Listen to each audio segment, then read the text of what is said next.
Hello everyone, I'm past Commodore Gary Ralph, and I'm going to talk a little bit about my St. Charles experience.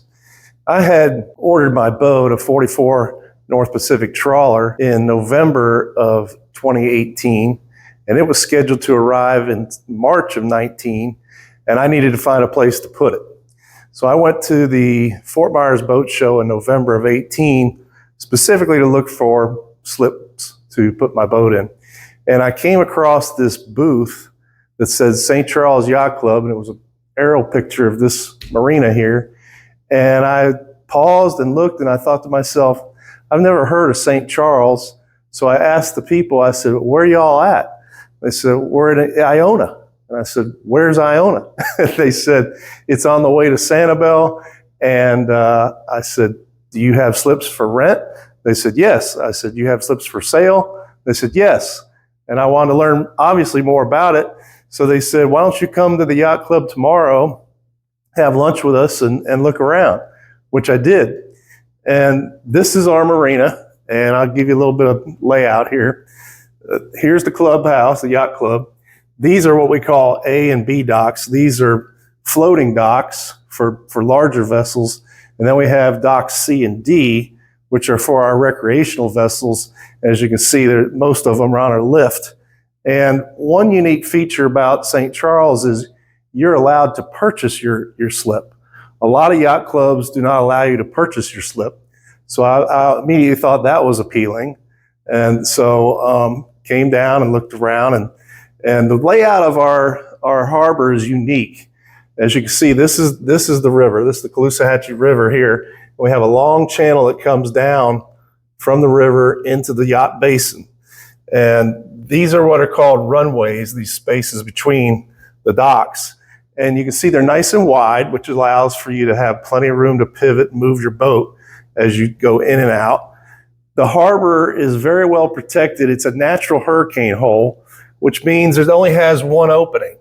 The rest of this is encircled by land, with the exception of there's a canal that goes out this way and exits out the back and dumps back into the river, which is a really nice thing to have in the event of a hurricane, because if water gets pushed into our harbor, it has an escape route. It can go through this back canal and return back out to the river. It doesn't build up water and pressure in the yacht basin. The other thing is the yacht basin is pretty much protected from currents. We don't get a lot of currents in the yacht basin because, as I said, it's protected from three sides from the wind. Usually the only thing when I'm taking my boat in and out of, I'm cognizant of where the wind may be blowing and from how hard. So I'll just simply look at the flagpole and use the flag as almost like a windsock to see what direction the wind's blowing, and that'll help me assist with my boat.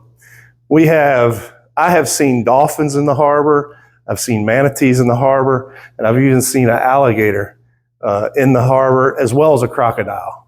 So we have lots of wildlife in the harbor, and it's just a nice, quiet environment.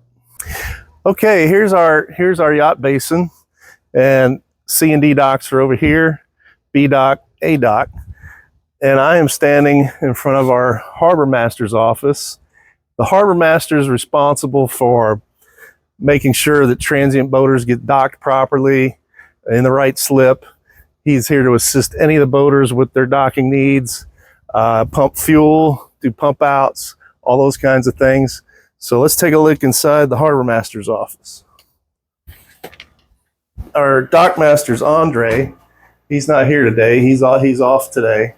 But as you can see, he's got a layout here of all the slips and the slip owners' names and what their assignments are. And you can see, he can see out and see boats coming and going. We also have a infrared system that shoots like a laser beam across the entry to our harbor.